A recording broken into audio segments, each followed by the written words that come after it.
Dave Hooker Show. A presentation of Off the Hook Sports. Objective insight, expertise, top guests. Available on YouTube, Apple, Spotify, and the Off the Hook Sports app. Download now for free. Also available on offthehooksports.com. I compute and obey. Now to Dave Hooker. Ready.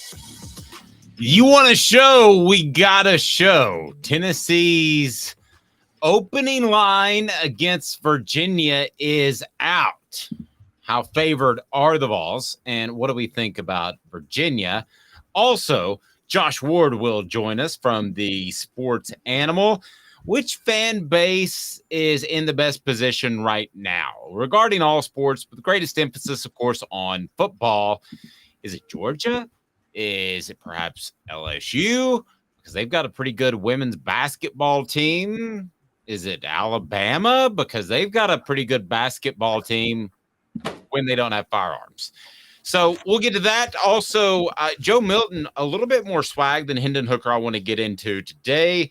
And Tennessee is behind more than half of the SEC schools in states with better recruiting per 247 Sports. Also, the ACC approves merit-based revenue sharing. What does that mean? Well, that means that right now, every SEC school gets the same amount of cash. If you made it merit-based, that's bad news for Vanderbilt. Caleb Calhoun, how are you, sir? Oh, I'm doing very, very well. It's so pretty today outside. What about you, Dave? I'm fantastic. I got the gym out of the way, so I'm good to go. Probably a little after effect from the pre-workout drink as well. So let's get it rolling right now. Caleb is the biggest gambler in the history of man. I will go ahead and say that. It's basically Caleb and then a slight drop down. It is Pete Rose. So here we go. Caleb wants to lead the show.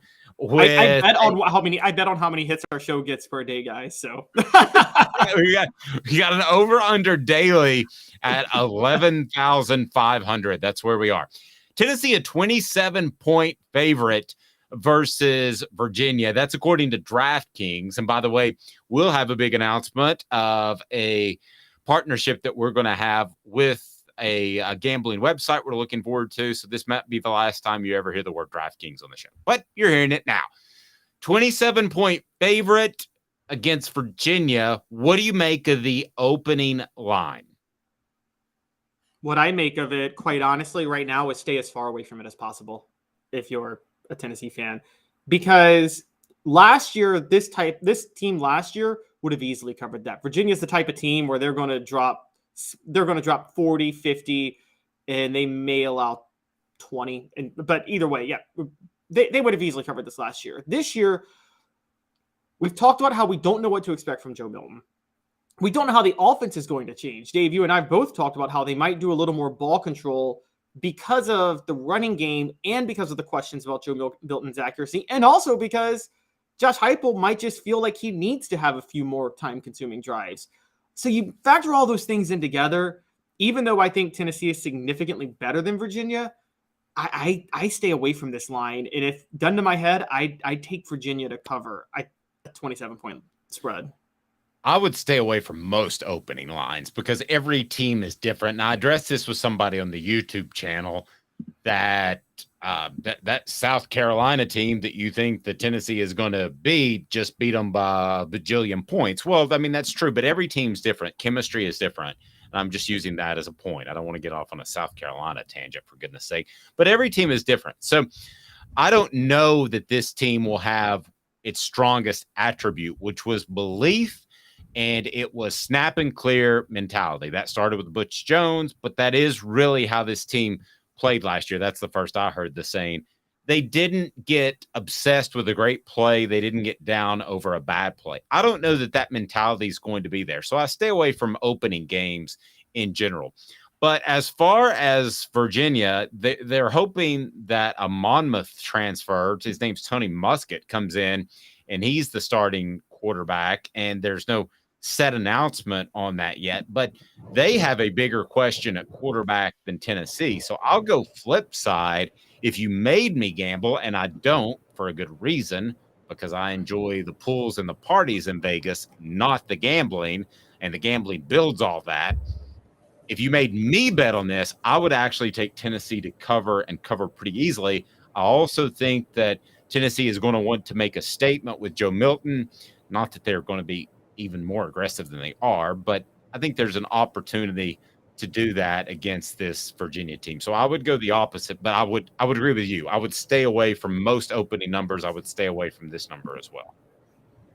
Yeah, I agreed about most opening numbers. Some I actually am a little more convinced of. It just kind of depends because there's just teams that I'm higher on to start the year that I'm lower on that not everybody else is. And so, for instance, I do believe the LSU Florida State line is out right now, and I don't care what that line is. I'm putting it all on LSU. I'm going all in on LSU to cover. I don't care what they set the line at. Honestly, that. No, I could see that because the line with Florida State's pub is going to be slanted towards Florida State by a couple, 3-4 points. I think that's going to be the case. I do like that point. I usually don't like opening games. So I love that. Yeah. And I see it now. Yeah, LSU's favored by 2. Man, put a bunch of money on. Guys, get rich now. Put a bunch of money on LSU to cover that 2-point spread on opening weekend. But yeah, with two teams with Tennessee and Virginia, both have new quarterbacks. It's so hard to know what to expect. My gambling advice is don't touch that line. But yeah, Dave and I are on opposite sides. I just think the ball control that Heupel's going to try to implement and experiment with is going to slow them down a lot in the opener. Well, but that would be good news long term because it means your defense isn't as tired and isn't as subject to being fatigued or injured later in the season. Getting back to Virginia, they've got a deep running back group. I think they'll be pretty good there. Receiver is going to be a big issue for them because of losses from last year. And the secondary has to replace some monstrous holes, 2 all-ACC cornerbacks, and Anthony Johnson and Fentrell Cypress II. Given that, have I talked you any more into perhaps Tennessee covering that they have secondary issues and might struggle to score with a Monmouth quarterback and a group of receivers that haven't proven anything at the college level? No, because what the secondary issues mean is the receivers are going to be bare and wide open, which I thought they were going to be anyway, because that's how this offense runs. Now, the question was always, when they are wide open, is Joe Milton going to be able to hit them? And so we'll have to see how that goes. I would say theoretically, yes, if it's Squirrel White, because again, Squirrel White's the one receiver you can overthrow by 20 yards and he'll still catch it. But I don't know about the rest of them. True. And this tells you how different right now Tennessee's football program is than Virginia. So who is the running back that everybody talked about for Tennessee in spring camp? It's a big, strong guy named Cam Selden, right? Right. Okay. The guy they're talking about in Virginia is the preferred walk-on. And his name, you might remember, his last name is Greasy. He is the grandson of Bob Greasy. So that's a classic Kirsten Biggers. He's not really going to play, but that just tells you how different the programs are. You've got a guy that could come in and be a superstar at Tennessee, and then you got Jack Greasy for Virginia, and I would be very surprised if he has a major impact this fall. And that just gives you an idea. It is not to the level of Austin Peay, but it's more in that ballpark than you might think. Virginia's just not very good. Yeah, I don't know why. Honestly, thinking of Tony Elliott, I like Tony Elliott. I don't know why he took that job. I'm one of those believers that if you're an offensive coordinator at a school like Clemson, you do what Kirby Smart did, don't you, Dave? You wait for the right job where you can get it. That's a really good job. Because an offer is going to come from somewhere better at some point. Caleb's a big gambler. Let's get to that right now. You got a couple more lines now. I'll tell you if I agree. You've got Florida, Texas A&M, Alabama, and Georgia are out. So what do we got? And I'll tell you if I agree who you take. All right, so early, Tennessee is a 7.5-point favorite over Florida. Oh, you mean I'm sorry. I thought you meant the opening Okay, so Tennessee. Yeah, I was. Yeah. Do you Oh, want me to no, read I the like openers this for the better. teams? No, I like this better. I misunderstood you in the 4:15 production meeting we had this morning. Okay, so Tennessee is a what spread over Florida? 7.5. That's crazy. No, I wouldn't take that. You take Florida on the spread. All right. Yeah. I'm taking Tennessee. I'm taking Tennessee on the spread. I think they're going to do it. That's I think they're going to crazy. do it. All right, what else? A&M, Texas A&M. Oh, wait, before A&M, I missed one. South Carolina's out. They are a 13-point favorite over South Carolina. Hey now. I'm taking Tennessee in the 13. I'm with you. I'm taking Tennessee in the 13. Okay, so Texas A&M, they are 8.5. Beating Texas A&M by 8.5. Who does Tennessee have the week before? Caleb, can you remind me of that? Because you and I see this game. Don't they have South Carolina the week before? Yeah, so you and I see the A&M game a little bit differently. I tend to think that'll be closer. I think after an emotional game the week before. So what do you say about A&M and the spread there? I think they fall out of bed and cover it. Come at me. That's crazy. All right, Tracy Morgan. All right, I've got Tennessee winning, but they'll cover. All right, Alabama, spread on that. By the way, hit that like and subscribe button if you haven't already. We greatly appreciate it. And the message board saying, I'm taking them all. Rocky Top Tom, though, says 7.5 over Florida in the swamp. He said, That's crazy. yes. All right, Caleb, what else we got? All right, so here we go. Tennessee, Alabama. I might make some money off this now. Alabama's a 9.5-point favorite. I got Tennessee again. Hey now. I think Tennessee keeps it close. I think Tennessee keeps it close. And I think that a lot of these numbers will change drastically, and our opinions may change drastically after we see what Joe Milton brings to the table. But as of right now, if that game was tomorrow, I would take that. All right, so what else you got?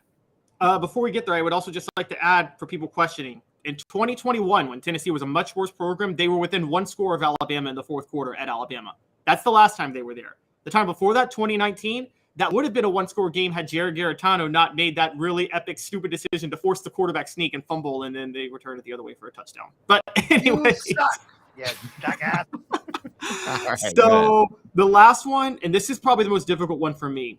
Georgia is an 8-point favorite over the Vols.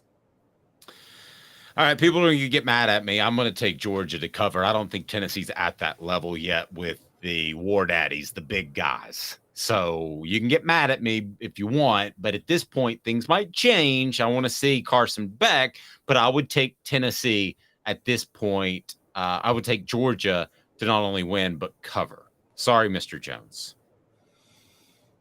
I'm going to take Tennessee. And the message board tells me. Why don't you shut the hell up? All right, Caleb. I'm sounding like the homer. I'm going to take Tennessee again because I think everybody's thinking. I think everybody's thinking Georgia's going to be all in on the Tennessee game, and so they're obviously not going to overlook it. Here's the flaw in that: it's late in the season, Dave. When you play a really easy schedule like Georgia does, you know as well as I do, you start to let a lot of mistakes become a habit because you get away with it. Yep, you do. Just saying. Yeah, you do. And I think that this Georgia team. It would surprise me if they were complacent throughout the year like they were last year, wouldn't it? You don't have 2 years of those, do you? I mean, Alabama was like that a couple of years, and they ended up playing for a national title. And I just don't think, unless Kirby Smart's lost complete discipline, which is a possibility, you can rag him in the right now. Yeah, I mean, it's a real possibility. But surely this team comes to play every Saturday because they certainly didn't last year. All right, Jacob Warren, what should people do? What's up, everybody? This is Jacob Warren asking you to like, subscribe, and share. Dave needs this. He does. Tennessee left outside of the top 5 in future offensive power rankings. This, to me, needs some explanation. And until I get that, it's going to get a big, what the H? Brought to you by AndyMasonRealEstate.com. What the? What was he thinking? Release the hounds. The Dave Hooker Show. Keep cool. A presentation of OffTheHookSports.com. AndyMasonRealEstate.com. Go there if you're thinking of selling or buying a home. Best prices, best service in the biz. It's just that simple. It's phenomenal. AndyMasonRealEstate.com. I wouldn't trust anybody else. My home, AndyMasonRealEstate.com. Over 40 years of experience in his office. So how's Tennessee left outside of the top 5 in the future offensive power rankings? What the H in honor of the late Norm Macdonald? Yes, and for those who don't, this is by Adam Rittenberg of ESPN. And for those who don't realize, future Huge offensive Big Ten power, guy. Huge Big Ten guy. Worked with him. yeah, and future offensive power rankings go for 2023, 2024, and 2025. So even if you have questions about Joe Milton, how do you ignore Nico being on the team for 2024 and 2025?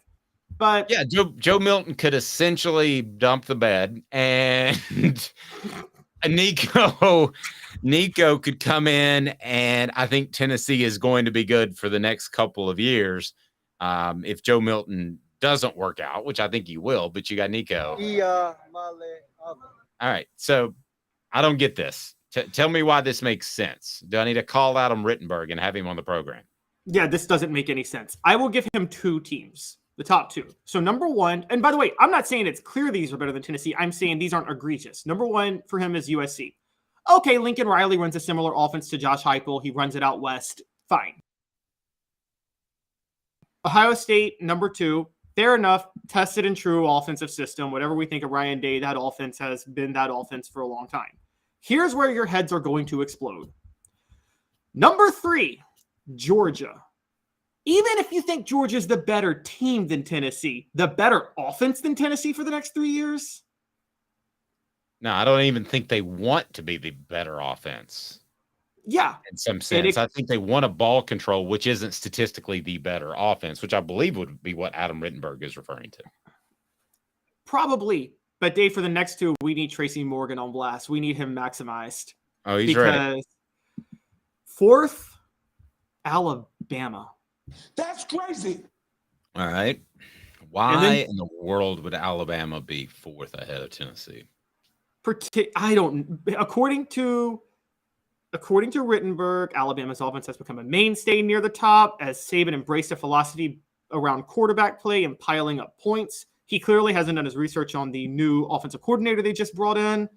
So that's insane. It makes no sense. And like you said with Georgia, I don't even think Saban wants Alabama to be ahead of Tennessee offensively. And so this is just insane. But number 5 is like Tracy Morgan magnified, because number 5 is the worst of all of them. Michigan is ahead of Tennessee. Michigan. That's crazy. Michigan's, I mean, you can like that type of offense more if you want, which is an offense that's more about ball control. I kind of like those type of offenses more, to be real honest with you, to keep your defense fresh. But at the end of the day, if this is based off production, I don't see how Michigan compares to Tennessee at this point. I don't. Yeah. They don't at all.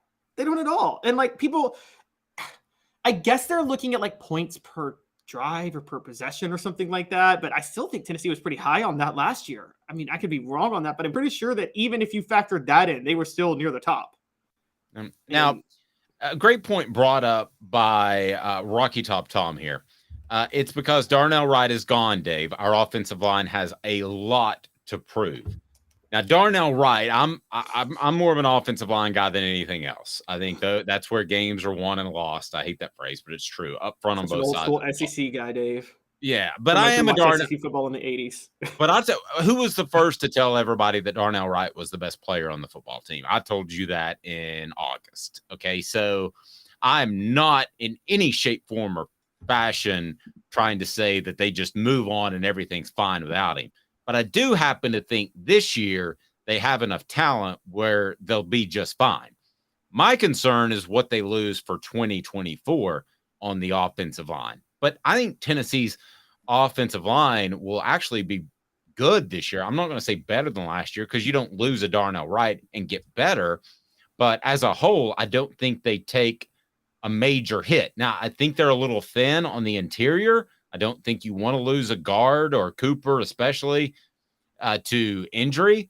But I think Tennessee's offensive line will actually be a strength, Rocky Top Tom. I really do. And also, even if it's a question this year, do we really think it'll be a question 3 years running? I mean, this Josh Heupel offense is tested and proven at 2 other stops. Well, no, I do have a question. I mean, I do have a question long term. I have a question in 2024, 2025. I think he needs more of this big cats to come in. So, yes, I have a question after this season, and maybe transfers and maybe guys develop. But, yes, I think there's concern about not having enough big guys. And that's not just me saying that. That's from some people within the program that's where they need to beef it up. And I think everybody said that publicly. I don't think that's any declaration of anything unknown, right? I mean, I don't see that. Go ahead. He hasn't filled out a recruiting class or filled out a transfer class yet since Darnell Wright went in the top 10. And I bring that up because I'm pretty sure a lot of elite right tackles in the portal and in high school are looking at that right now and really seriously considering Tennessee.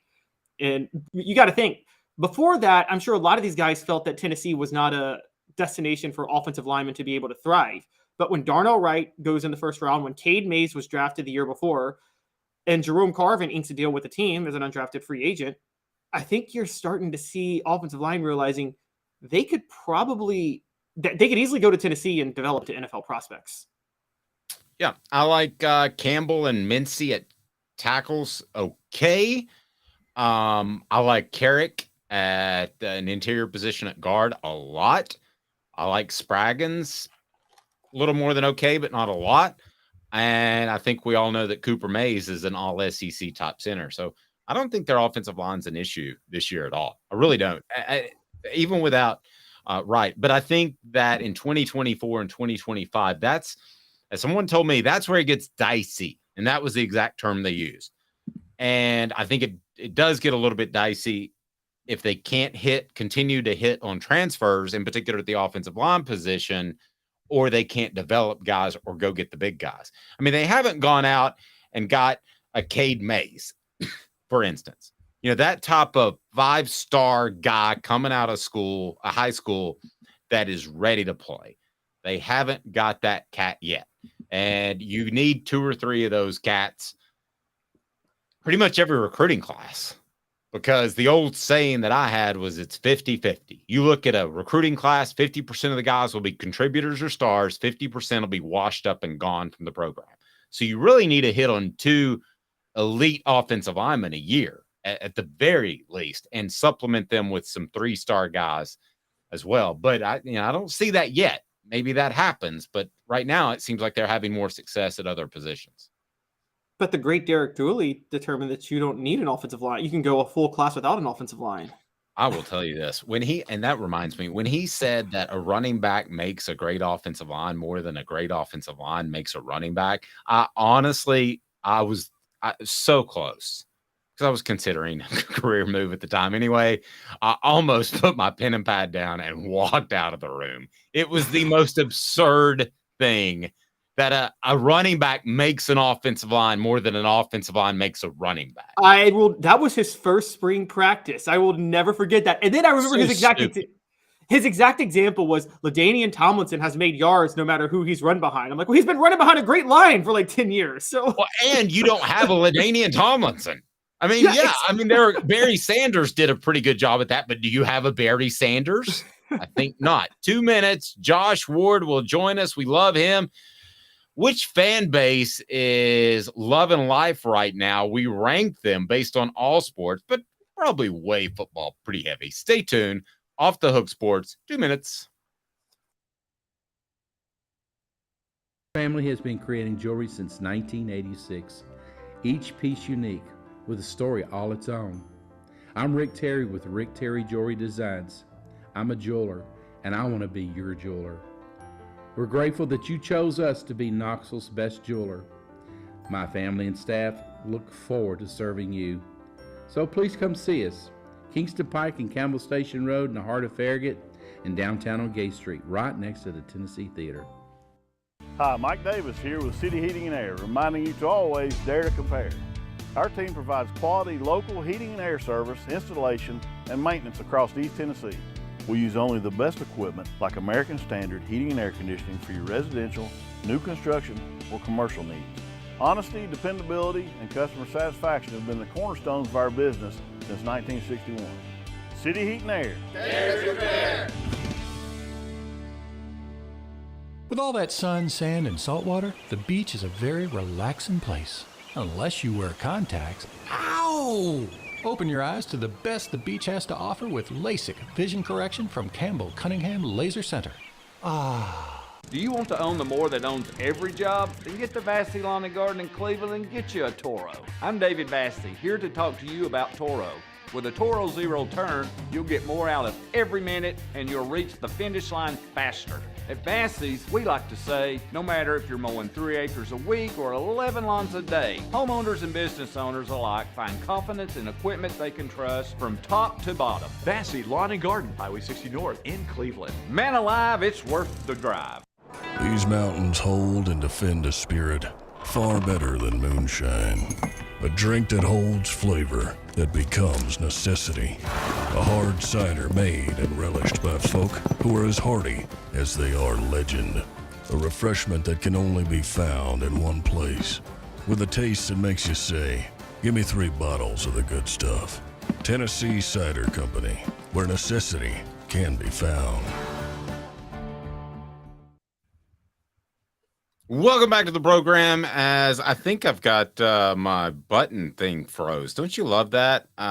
Technical issues never happens. Here we go. Objective coverage. Hey, that's new. If we get caught, we're going to jail. The Dave Hooker Show, a presentation of Off the Hook Sports. YouTube, Apple, Spotify, and the free Off the Hook Sports app. I'm going to need to see some identification. Back to Dave Hooker. I remember my first day in broadcasting. Josh Ward joins us now of the Sports Animal. You can listen to him from noon to 3. You can read his great stuff on Off the Hook Sports, that's the name of it, offthehooksports.com. It's been one of those mornings. Josh, I don't know. What's the name of a dad blame site? Got any idea? You remember your first day in broadcasting, but not the URL to your own website. It's okay. Well, I was telling Caleb, I got up early this morning for the workout and maybe too much pre-workout stuff. That's not good for me, but I love it. Should I continue? Here it is. Yeah, I like a good glass of water before I thought he was going to say steroids, but you know. That's regular. It's being considered. He's testosterone replacement. We'll see. It depends if they decide to be an advertiser. All right, Josh. So I wanted to Dave inject testosterone into his body for a new advertiser. Probably. All right, Josh. So let's get to the top fan bases right now. Who's loving life? You wrote a column on that. It is on offthehooksports.com. And it's hard to deny Georgia, right? I mean, we always want to do something provocative in the offseason, but it's Georgia. They've won 2 national titles. Yeah, it's Georgia. All sports matter, but none matter nearly as much as football. Basketball is great. Basketball creates a lot of excitement. An exception there could be made for if you're having the conversation in Lexington, Kentucky, but Kentucky's not having the type of success they expect in basketball right now. So with what Georgia is doing in football, and it's really not close in terms of their results compared to everybody else, as good as Alabama has been the last couple of years, Georgia has still been head and shoulders above Alabama in terms of results. The one loss Georgia has over the last 2 seasons is to Alabama. But if you look at all of the programs, Ohio State, Michigan, LSU, USC, and we'll see if things change. But with what they're doing right now, as impressive as it is, they would trade places in a heartbeat with Georgia, and so would every fan base. So like Tennessee is on the list of fan bases who are in a really good position, and things have changed greatly. But they would trade everything for what Georgia has with the back-to-back national titles.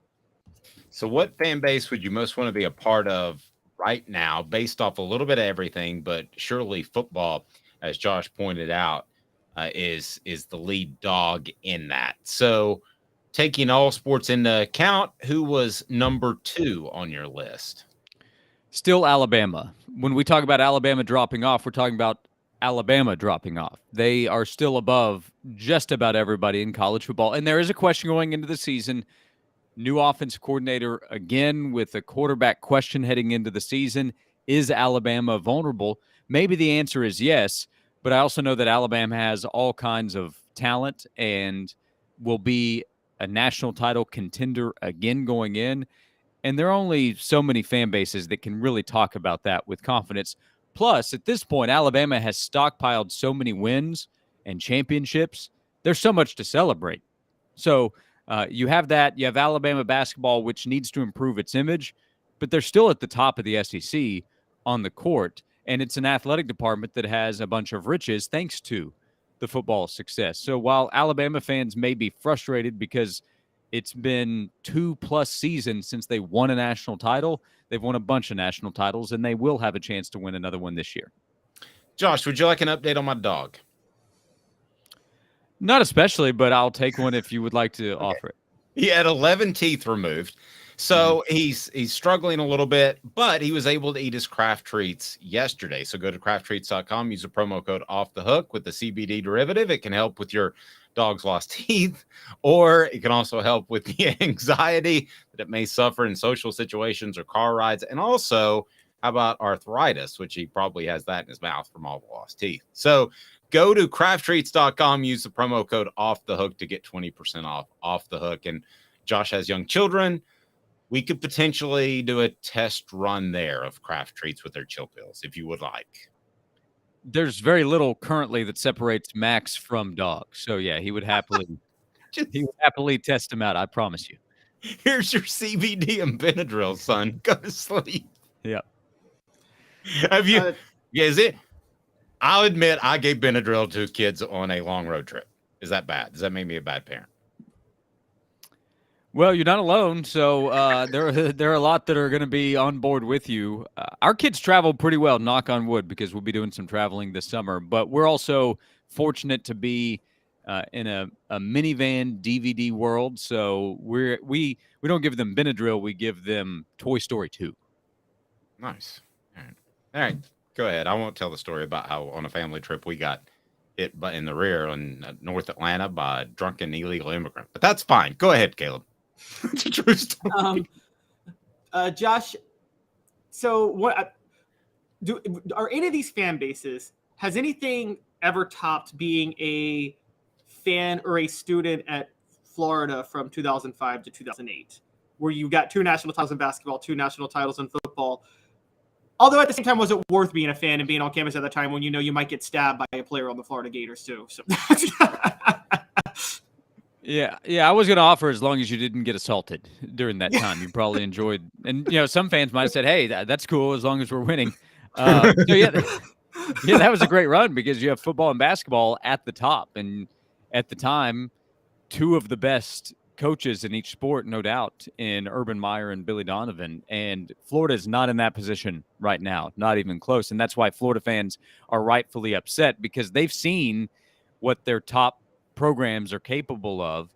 And right now, they're nowhere close to that. That can change. But Florida fans have, if we did an annual ranking of this, top 5 fan bases in the best spot, Florida would be at or near the top a lot of the time. But football now has waited for a long time to get back to the top, and basketball is still trying to find its way to where Billy Donovan had it. So mid-2000s, great time for Florida fans meeting the very high expectations. They're far away from that point right now. Well, let's get back to the list for a second. So Georgia 1, Alabama 2, who's 3, and where does Tennessee fall? The best SEC fan bases to be a part of.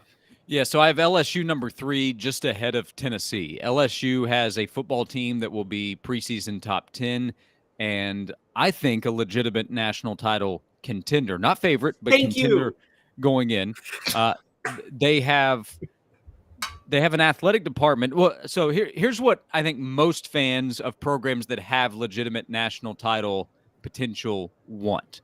Most fans want an athletic director and department that will go spend and will be aggressive in getting the people that are capable of getting the job done.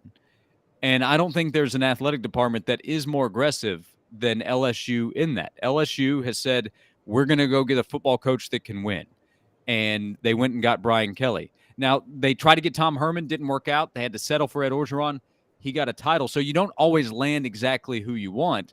But even in that case, they got Ed Orgeron instead, They still won a national title. So the potential of the job is always so great no matter who's in that position because of the talent that you're going to have. So LSU fans almost always are in a position where they can expect a lot. And right now they can expect about as much as anybody. And then you can go through other sports as well. They go get Kim Mulkey, and she brings a national title in a couple of years to LSU in women's basketball. That, again, speaks to what LSU attempts to do. So if you're an LSU fan, you're having a lot of fun, and you have a lot to look forward to. Being just ahead of Tennessee, Tennessee's behind LSU because they're still trying to get to that championship level in these sports, especially football and men's basketball. But they've been so good for quite a while now at basketball. Football is back. They just won the all-sports trophy, so you do have these other sports that are succeeding. So if you're following other sports that don't get the same amount of attention, you're having a good time there. And if you grade on a curve, I could actually move Tennessee up considering how bad it's been. So right now is a really good time to be a Tennessee fan because you have legitimate leadership, both from the academic side, I believe, and then to the athletic department because those go together with Danny White as athletic director, and then a football coach who you can trust running the program, I believe, in Josh Heupel, and then a bunch of good coaches elsewhere. Like Tennessee baseball is going to be an NCAA tournament team, and this season's a disappointment so far. That's how high the program has risen, and the softball team has a very good chance to get back to the World Series. That program has just been the standard for so long and is almost resetting it with 2 SEC titles this year. I want to switch gears for a second and talk about some Joe Milton. First, Jacob Warren. What's up, everybody? This is Jacob Warren asking you to like, subscribe, and share. Dave needs this.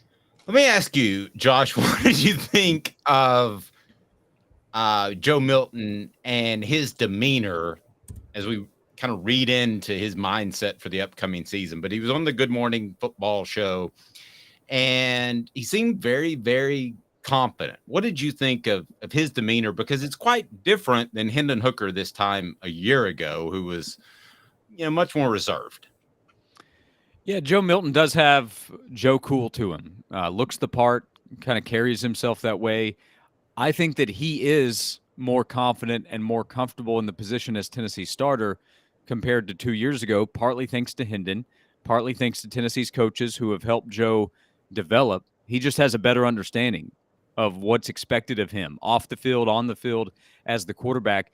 2 years ago, he's trying to learn everything very quickly and play very quickly with the way Tennessee's offense ran, and it was just too much too soon.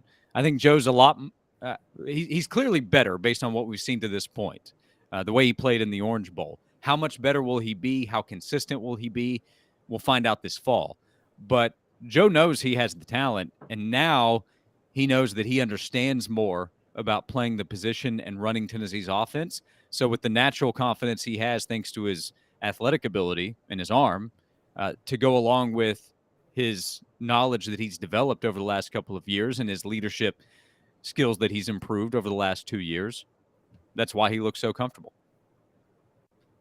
Josh, Dave and I had a debate yesterday, and I wanted to get your thoughts on it. I won. I'm sorry?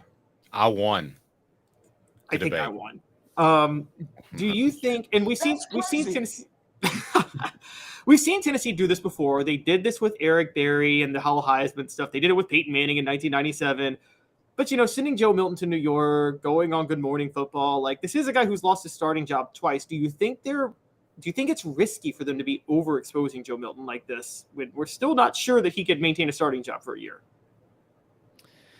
Well, to be clear, it's more Spire than Tennessee. So Spire sent Joe and Ramel Keaton up there, just like last year, Hendon Hooker and Cedric Tillman went because they were kind of the big pieces. Ramel's a senior on the football team now and has been a part of the program for 5 years. So, but from the perspective of Tennessee and him representing, look, he's the quarterback. I mean, he's the starter. So if it doesn't work out, it doesn't work out either way. The Heisman odds have Joe as a person to pay attention to, not a leader. That's Caleb Williams going in at USC. So if it doesn't work out, they go to Nico, and then it's just his time. And then at that point, you really need it to work out with Nico pretty quickly because you don't have other options at that position. But if you're Tennessee, you're confident, you should be, that you have helped Joe improve at the position and that he's going to be ready to take the next step as a quarterback in this offense with everything that you're capable of doing. I also think the floor is still so high for what this offense can be that you don't have to be too worried about how it plays out. But like from a marketing standpoint, we were talking about this on my show on Wednesday. Is Joe Milton not the most marketable quarterback in the SEC? Part of that's because so many guys have moved on, but I think he probably is with the way he carries himself. All this excitement about how strong his arm is. He was in the, Barstool puts out a video of him in their offices up there throwing a football as hard as he can, 15 feet down the hallway. So he's just, there's something about him that is very exciting. He was on College Game Day on ESPN. That was a Tennessee thing. They put him out there. So he's very marketable. At some point, though, you do have to go back it up, and that's about 3 months from now. Yeah, and Brew McCoy's a better player. They should have sent him instead of Ramel Keaton. That's my I guess so. I think Brew's better. I agree with you. I don't know how much that matters, but Ramel's a guy that's been in the program for 5 years. So, they weren't marketing Ramel. I think it was more of a reward of what he's done. They could have taken Jabari Small. They could have taken a bunch of guys. So I don't think that's as big of a deal. But Ramel is a guy that I think is really respected. He's overlooked in this offense because Brew gets attention. There's excitement about Squirrel White with what he'll do entering year 2. There's excitement about what Dante Thornton could bring to the offense as a transfer from Oregon. And all of that is warranted. But Ramel Keaton stepped up last year when Tillman went down and made big plays for Tennessee in big games. And behind the scenes, I think, is putting in a lot of work that we don't get to see, but they know about it. So I think that's part of the reason Ramel made that trip, is because of the work that he's put in and how he's respected. I agree. And Joe Milton has that respect too. At some point, Tennessee might have to be in that position, or Spire Group might be in that position, I should say, as you pointed out, that they might have to take a non-quarterback if they have a true battle and you don't want to kind of anoint one guy. I'm sure they get feedback from Josh Heupel about who they take to New York, right? Maybe. I don't know if there's a seniority to it, because it was 2 seniors last year, 2 seniors this year. And a lot of the trip was you go into New York, you get to be around businesses. They go to the New York Stock Exchange and get to check that out. Next year, Nico's the guy. I can say that with a good amount of confidence. Are you taking him up there? More. Yeah, but here's my bold prediction for 2024. They're projecting Nico to be the starter. But so I don't know if he's making that trip, or is it 2 older guys that are making that trip? My guess is Nico, but I don't know that that's the case. So, I'd like to see a defensive guy get some love. Aaron Beasley could have made that trip, or Amari Thomas could have made that trip. But I don't know what the budget is. Why can't they take more? This isn't media days. You can take more than 2. So they didn't ask me. It's not a big deal, but it is a good opportunity to have that kind of experience and that kind of exposure. I'll say that with a lot of confidence. Yeah, to me, you bring up the SEC media days, and it should be, just for the record, Jacob Warren and Cooper Mays this year, and Joe Milton. Did they take 3? Did they take 3 last year, or was it 2, Josh? I think it's because they took Flowers, they took Tillman and Hooker, so they took 3. Yeah, there you go. All right, so take 3. It should be Cooper and Jacob, and then it should be Joe Milton. And I say that with maybe slight inclination that they. Well, Jacob should definitely be there, because anytime you have a chance to take a Farragut alum, you know that you'll be very well represented. This team has a number of guys, no joke, that would be good reps. I mentioned Aaron Beasley, Amari Thomas. They're leaders on the team. They've been leaders within the program in terms of the Vol Leaders campaign that they have. Cooper is definitely a great choice. Joe is an obvious choice. Ramel, again, could be that. So they have a bunch of veterans, guys that are stepping up into leadership roles that were left behind by guys that left after last year's team, which comes back to where the program is. So the more guys that you can legitimately talk about taking to media days, the more legitimacy your program actually has within the SEC. Yeah, that New York trip, though, needs to be about hardcore business. Who's the most marketable? Yeah, I agree with that. And that is what it's about. And by the way, Tennessee's had a few years where that's some tough pickings for media days because of where the roster and program was. That's not the case right now. I think Tommy Townsend was a candidate before he transferred. Yeah, I mean, I don't want to name some guys, but there are some guys where they would end up on the list by the time that came out, and I was like, it's gonna be a tough week for Tennessee. Yeah, I'll name one of them is Jeremy Pruitt. You wanting to go represent your school?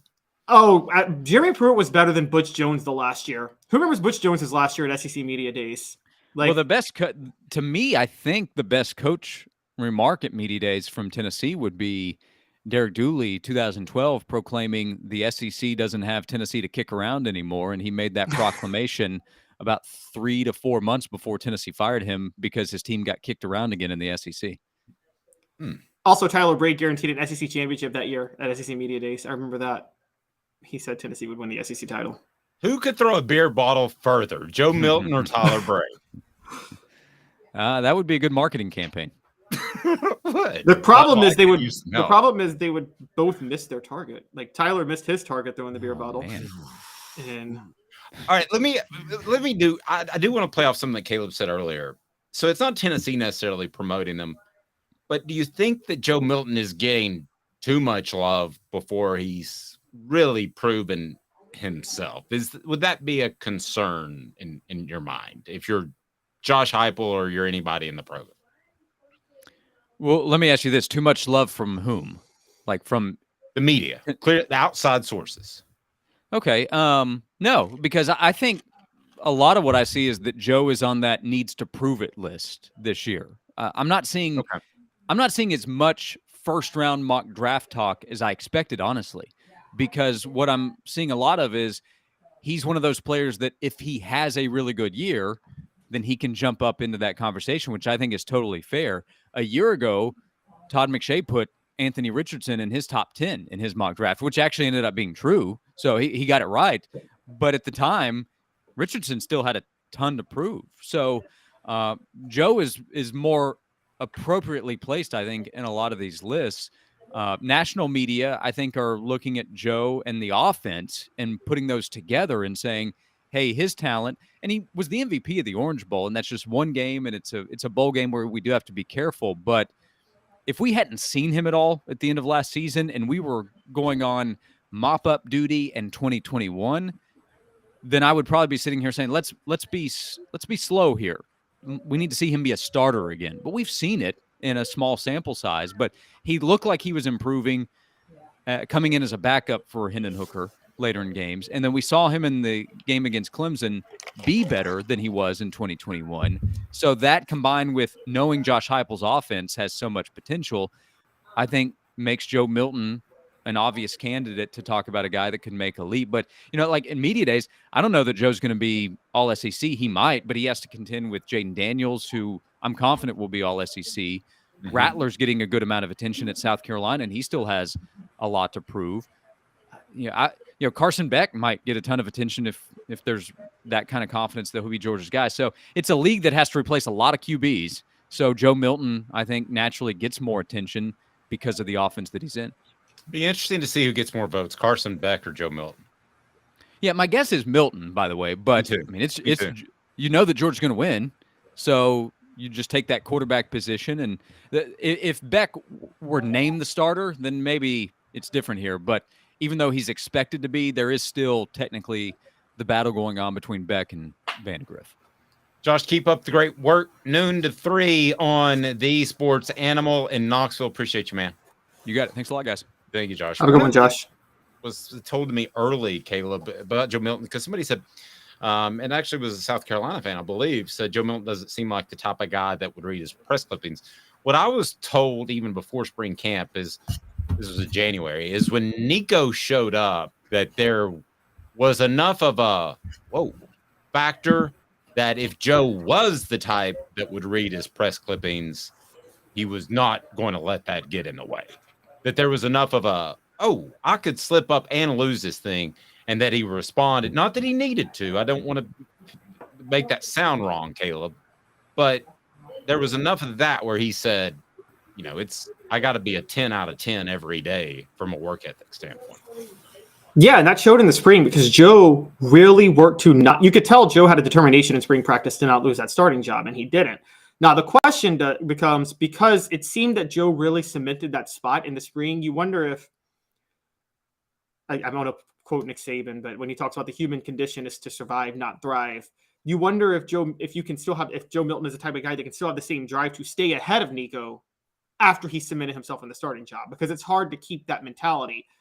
But yeah, I think losing his job to Hooker, I know he doesn't like to say it, but he still lost his starting job to Hendon Hooker. I think there's some things like that humbled him a little bit, that made him, I don't want to say he was cocky or arrogant, but I think kind of put him on alert. I think, by the way, Tennessee should send to New York the person that they think has the best chance of being Taylor Swift's next boyfriend, whenever that is. But, How old is she? She's getting up there, isn't she? That is true, actually. She's like 33, 30. She's 30. Gosh. It's like an elderly person. By the way, I hated that Tina Turner passed away. Let's talk about somebody. If I made a short list of people I'd like to see live, she would be on that. Portions of the program. She lived in Knoxville for a minute. Born right outside of Memphis, but lived in Knoxville for a couple of years. I didn't know that. Portions of the program brought to you by Vassy Lawn and Garden. Vassy Lawn and Garden, go to vassy.com. Before we talk about Tennessee recruiting, I want to remind you that when it's industrial mowers or commercial mowers, that Vassy Lawn and Garden will take care of you. Worth the drive to Cleveland, Tennessee. Man alive, it's worth the drive. Toro, count on it.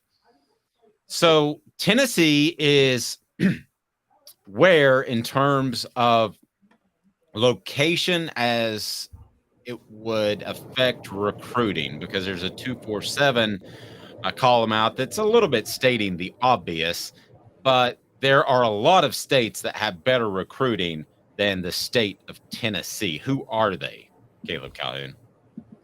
So according to 247, the states with the best recruiting, there are 10 states that are ahead of Tennessee, and unfortunately for Tennessee, a lot of them are in the SEC. Tied for 10th are Illinois, South Carolina, and believe it or not, Connecticut. Yeah, Connecticut. Okay. Tied for 7th, North Carolina, Louisiana, Mississippi. By the way, these are the states with the most prospects in the latest 247 sports rankings. Tied for 7th is North Carolina, Louisiana, and Mississippi. 6th is Ohio. So they're citing themselves.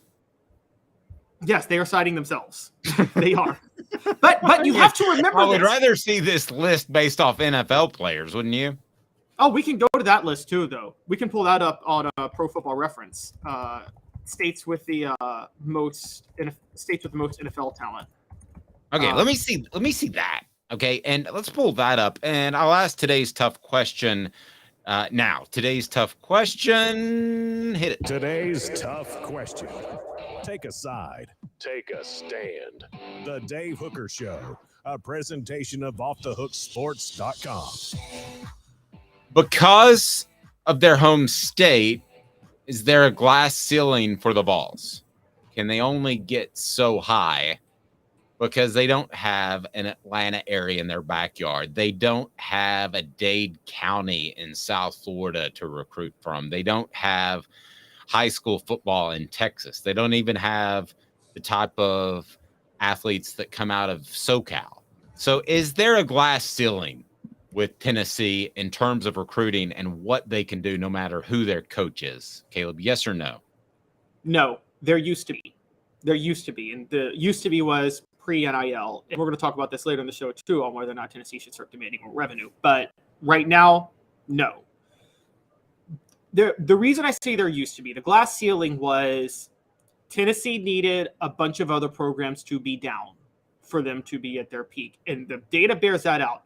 Guys, if you can dispute me all you want, but since college football, since the SEC fully integrated, which was give or take 1970, right, Dave? Right around 1970? I think 72, yeah. 1972. Since the SEC is fully integrated 50 years ago, Tennessee has one national championship. They only have 2 outright SEC championships during that time. So people think it's just the past 20 years. No, they were down for a long time before Majors got that program rolling in the mid to late 80s. But you're saying there's not a glass ceiling, though. I'm saying there's not one now. I'm saying there used to be. There used to be, okay. and it was borne out in fact that there used to be. Tennessee didn't become that golden age of the 90s and 2000s. That was solely due to Georgia hiring bad coach after bad coach after bad coach. Otherwise, that 90s run doesn't happen. Sorry, y'all can dispute me on that, but that's why Tennessee was ahead of Georgia during that time. Okay, I don't think there's a glass ceiling, but for a far different reason. I think that you have to have either an elite recruiter or maybe in this case NIL. So I don't think there's a glass ceiling because you can recruit places like Atlanta. You can recruit places like the Carolinas. You and I have gone back and forth on Nashville a little bit. I do think eventually that will produce a good amount of talent. It hasn't historically. And you have a lot of guys that are from all over the place because Nashville's kind of turning into a mini Atlanta. But I think eventually that you're going to see some pretty good players come out of the Nashville area. And, there's Beasley would be one. Jalen Ramsey was another. I think that you're going to see that. But the reason that I think that if there's a glass ceiling at all is because there's only so many uber elite recruiters. And I consider Philip Fulmer to be one of those. And there was a great story that we'll talk about on the Celebrate 98 series. It's going to have Sean Ellis, but I was visiting with Deion Grant about the Celebrate 98 series. And Philip Fulmer was the only person that would go into his home, the only head coach that went into his home because it was in the projects. So you have to have somebody that is that dedicated to recruiting. Where on the flip side, Derek Dooley didn't go to one high school football game his entire time at Tennessee. So you have to have that guy that's uber recruiting or have this NIL in place, one or the other. So I don't think there's a glass ceiling because I think Tennessee, obviously they won the national championship in 98, very well should have, could have won it in 99, could have played for it in 2001. That'd be a heck of a 3-year run, right? If you played for 3, won 1 or 2 and 3. So I think it's proven that there's not a glass ceiling. You just have to have an elite recruiter or take advantage of NIL because the funds you have, one of the two. You have to take advantage of NIL. Dave, I got to be honest with you. I think in the 90s, there were elite recruiters were at a premium. I think there's a lot more now. And because let's call it what it is with recruiting. Basically what you just said about Fulmer. Recruiting is about your drive more than it is your ability. It's about how committed are you to recruiting. Am I right about that? It's how dedicated are you to it? Yes. And it's easier now too with cell phones and social media. Exactly. Remember, if you couldn't get a guy on the phone in 1995 because he didn't have a cell phone, you had to call his head coach. You had to run him down through maybe an intermediary or a parent. I mean, so I don't think it's as hard of a job now as it was back when Philip did it. Right. And so recruiting is more about dedication than it is actual skill. And there's a lot of dedicated recruiters now. I mean, look, let's be fair. Jeremy Pruitt was a dedicated recruiter. He was a dedicated recruiter. Just wasn't the best coach. But Jeremy Pruitt also had another part to his game, which helped a lot, which he was a great talent evaluator. I'll say this. The best talent evaluator of any coach post Philip Fulmer was Jeremy Pruitt, and he may have been a better evaluator than Fulmer was. I would say one of the things he mentioned, though, I don't know if you know this, Pruitt didn't even try for Nashville that much. He said, he told a guy I know in Atlanta, a guy who runs a podcast in Atlanta off camera one time, he said, the only place where I can get elite talent in Tennessee is Memphis, and I have to compete with a bunch of other schools from Memphis because that's not really a Tennessee pipeline. No, it's not at all. Yeah. Might as well be Memphis, Mississippi, or Memphis, Arkansas. Yeah. Ole Miss can compete with Tennessee for Memphis kids. Alabama competes with Tennessee for Memphis kids. So he openly said, he's like, that's the only place where you can get consistent elite talent in the state. And he basically said straight up, most in-state kids in Tennessee are really overrated. Most high school talent in Tennessee is overrated. And in the message board, SC Scout guy, who's a South Carolina fan, said, I think Shane Beamer realizes exactly what I'm saying. He is constantly in recruits' homes and at their games. This has the highest social media interactions of any coach in D1, according to 247. True. And who was he a GA under? Philip Fulmer. Also, I think it's something to be concerned about. And that's why we brought up the Beamer versus Heupel. And I would say this to any South Carolina fan. Would I take Heupel right now? Yes. Do I feel as confident as I did before the way South Carolina finished? No. But yeah, I think that Beamer is going to be that guy that maybe not, his coaching staff may not be elite, from an X's and O's standpoint, but he's going to beat the bushes in recruiting. It also helps that he's a little bit younger. And at some point, you can't beat the bushes quite like you used to. Yeah, but watch out for one thing you said, SEC scout guy. You said he has the highest social media interactions. Do you guys know who the first SEC coach to really get out ahead of the curve and embrace social media was? I don't think I do. It was old Butch Jones, crew cut Butch Jones. Oh, that's true. Yeah, he was way out. He was heavily out on Twitter. How'd that work out for him? Because you still have to evaluate the talent and you still have to develop the talent. And Butch Jones couldn't do either of those things. Well, but that doesn't mean it's a bad idea to do it. I mean, you ultimately, okay, like the Dooley thing, you have to be in front of the kids. Like the Fulmer thing, you have to be at their home. You have to do all that. But it doesn't hurt that your social media it's at most the icing on the top of the cake, right?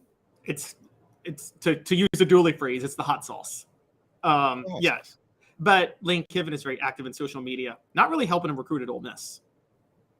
No, they're all transferred NIL guys, no question about it. But 2 minutes, why Vanderbilt doesn't deserve any money. How about that? He's Caleb Calhoun. I'm Dave Hooker, Off the Sports. And Craving Wings South North Shore location, where we've heard people say that you can get the best wings in East Tennessee. Pero ¿quién es este? El número 87, Jacob Warren. I'll just do 6 of my sauce 87, please. Imposible, señorita. Dale 6 más. Look at these wings. Perfectas, deliciosas, fantásticas. Man, I don't know what you're saying, but it sounds awesome. How do you say fresh, never frozen in Spanish? Frescas, nunca congeladas. Make your way to Craving Wings and get you 6 más. But what was funny about Cadis, we were a full continuum of care at that time. We had detox, we had inpatient, we had outpatient. So we were doing a lot of the things that we do now. But now we just do them so much better. It's really a simple program, but we're complicated people. I am what I am, and now I got to do something about it. You can take your life back. Call Cadis today. Got cataracts? We can fix that. Never miss another moment. With a little help from Doctors Campbell, Cunningham, Taylor, and Hahn at cctis.com. Do you want to own the more that owns every job? Then get to Vassey Lawn and Garden in Cleveland and get you a Toro. I'm David Vassey, here to talk to you about Toro. With a Toro Zero Turn, you'll get more out of every minute and you'll reach the finish line faster. At Vassey's, we like to say, no matter if you're mowing 3 acres a week or 11 lawns a day, homeowners and business owners alike find confidence in equipment they can trust from top to bottom. Vassey Lawn and Garden, Highway 60 North in Cleveland. Man alive, it's worth the drive. Our family has been creating jewelry since 1986, each piece unique with a story all its own.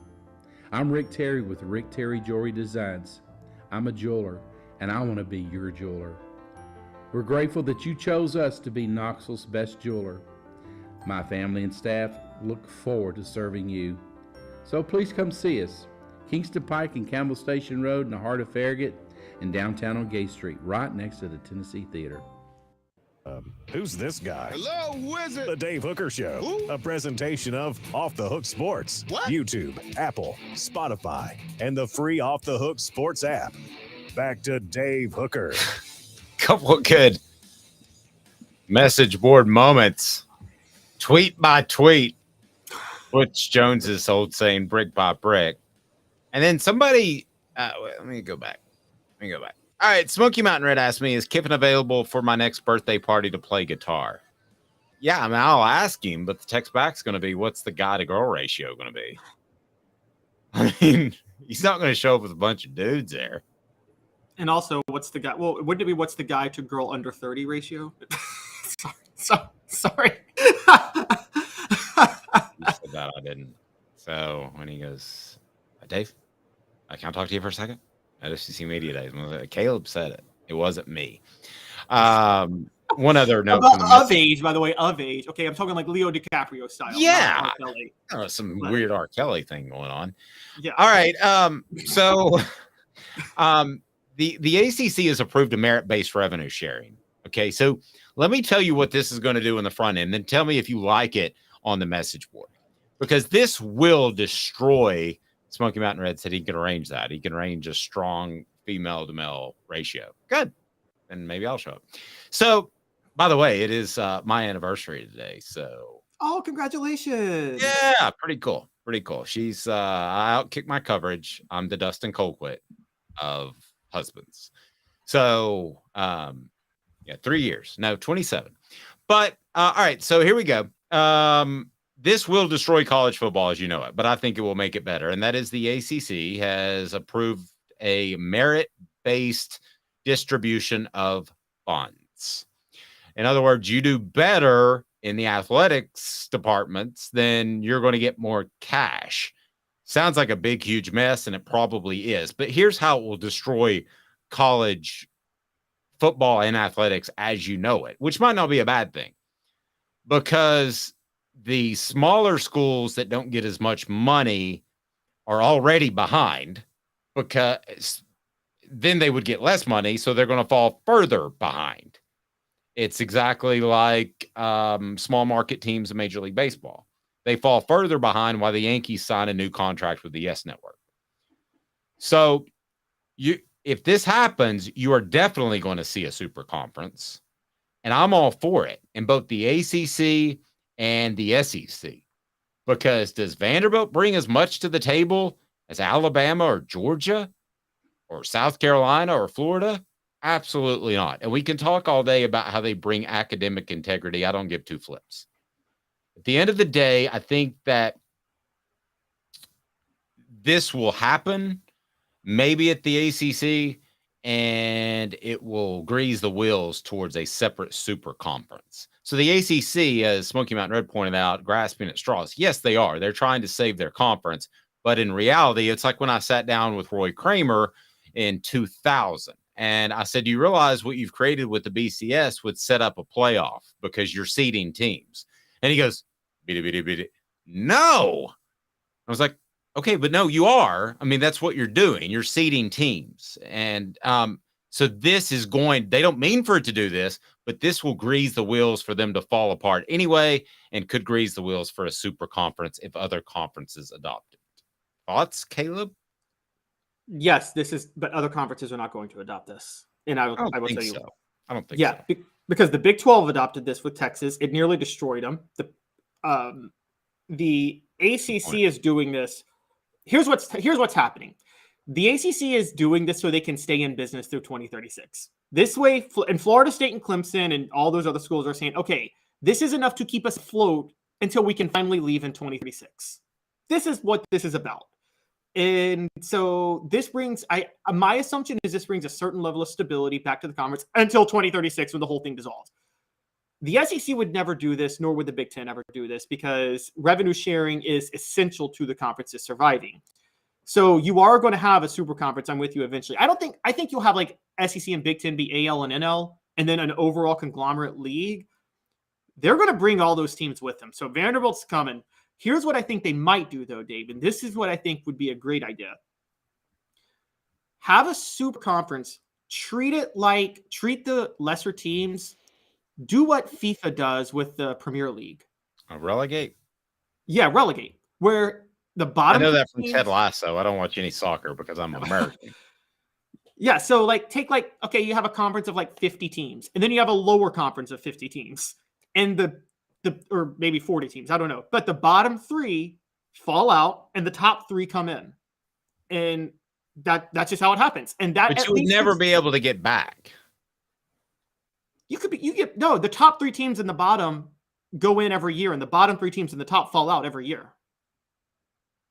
Yeah, but if you got less money, you're not going to have the same facilities or NIL support or anything else. You would never, if you dropped out, drop it, Mizzou, amen to that.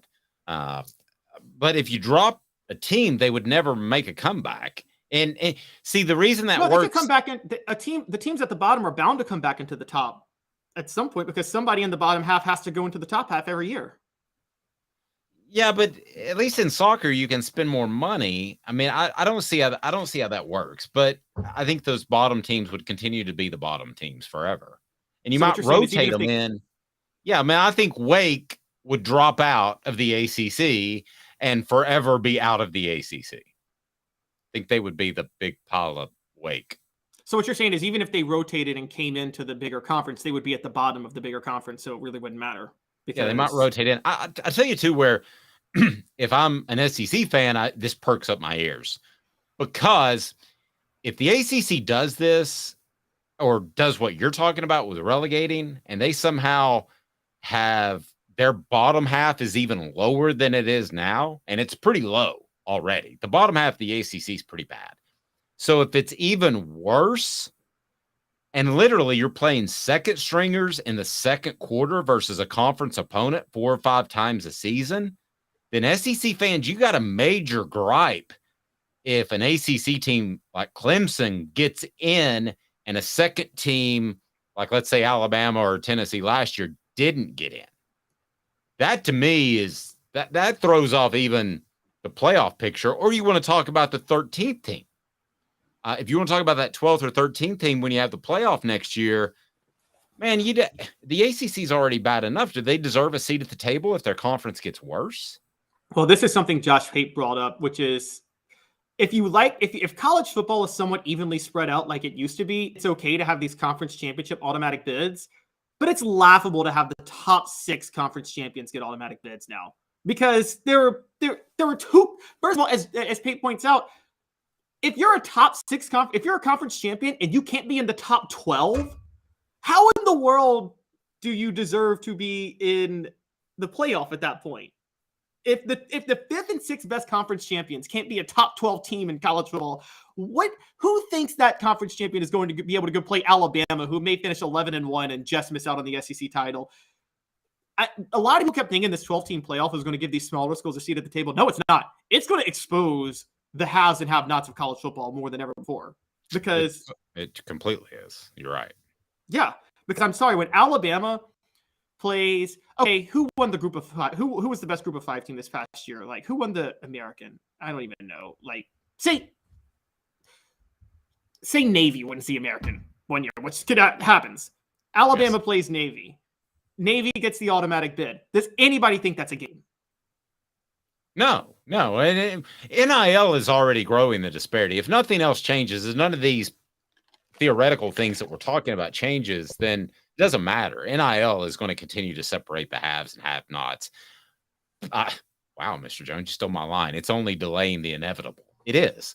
Doing these things might delay the inevitable, but the inevitable is that you're going to have a super conference. Now, I know we had a post that said, why not have conferences based off regionality? And I agree that was cool and that was classic. And that's the way probably college football should be, but it's not going to be. And I'm okay with seeing a team play 12 significant opponents a year and a 9-3 gets them in a playoff. Caleb, I'm okay with not seeing the UTEPs of the world and the Akrons of the world. Maybe it's because I had to cover so many of those games. But if you have a super conference, you're playing somebody pretty good every year or every week, excuse me. Yeah. So by the way, there are going to be regional conferences. This is how this is going to go, guys.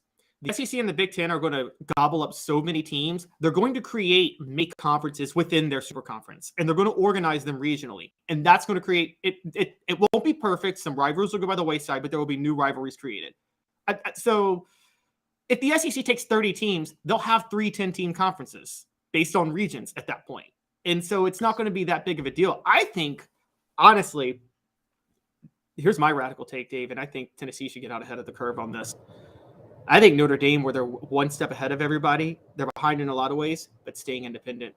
I know the SEC ties and loyalty is a thing, but given the fact that you can negotiate your own TV deals, honestly, I think the SEC holds Tennessee back. So they're kind of like the Yankees with the Yes Network. Exactly. Interesting. I think Tennessee should. I think they're holding themselves back, splitting revenue with these other SEC schools like Vanderbilt and Missouri. I do. It's interesting. Elias says once we started emphasizing the national title over everything else, this became the inevitable route. It's true. Yeah. Does anybody think I don't dislike it. I'm not afraid of change. I'm not afraid of having a quality opponent every single week and a 12-team playoff. Does anybody think college football is more exciting now than it was in 1990 when you had it all spread out and Colorado and Georgia Tech share the national title? Do I think it's more? Yeah, I think it's much more exciting now. I hated debating that back in the day. I hated that? Did you not hate that? Well, in 1990, I was too young. But I mean, I thought one of the most exciting ones was like, okay, the reason it was so college football, I don't want it to go the route of college basketball. I don't want so college basketball. Nobody cares about college basketball until March.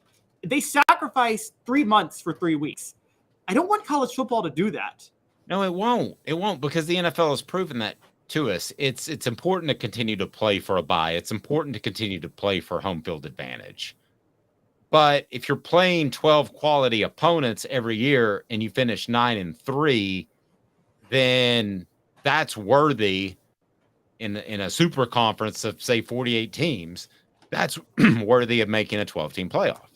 Probably a 9-3 team or a 10-2 team is going to make it, right? And I'm cool with that. The thing that the scariest thing about the playoff is that right now you have a top end. It was Alabama and now it's Georgia and probably both of them to some extent. You have a top end who are going to beat the bejesus out of the first team they play. And that's kind of boring. We were fortunate that didn't happen this past year and maybe those days are over. That's the only downfall I see is having like the way they're doing the buys. I love it. Because if you had one play 12 and two play 11, they would just beat the dog stuffing out of them. That wouldn't be any fun to watch at all. So I like the way the first four teams have a bye. I like everything about it. I mean, I consider myself a traditionalist, but in this regard, I guess I'm exactly the opposite. Here's the problem with the teams at the bye. 5 is going to play 12. 5 might just very well be the third best team in the nation, but they didn't win conference technically. So, and then 12 will be a group of 5 champion. So 5 and 12 is going to be a gigantic blowout anyway. This isn't going to be March Madness, guys. This isn't going to be, you're not going to be see a bunch of 16 seeds upset 1 seeds or whatever. Well, but that's Cindy Crawford's mole. You know, that's one little bitty thing. She's still super hot. And I think the college football playoff is super smoking hot. We'll see. I'll take that little mole that you pointed out. My issue is that now here's where it would be exciting. Okay, say you take the top 48 teams. If they then separated, say, okay, top 48 teams, you separated and you had like 4 12-team conferences out of that. You know, they organized the conference, and then they were like, whoever wins these conferences they'll play conference championship games. You'll get the first round buys, those 4 teams. Because then there is always something to play for. I like the idea of many conferences within conferences. Until they organize to create their own conference, I'm sorry. I think Tennessee should consider. I think Tennessee would have been smart years ago to consider going independent. Even when they were bad, they were probably one of the top revenue producers in the SEC. They've always been in the top half. It's a lot of cash to turn down. I don't know about independent. I don't know that you could do that in reverse, but one of the things that hurt Tennessee. Does Tennessee go independent? You want to know what really hurt Tennessee, Dave, in the 2000s that no one talks about?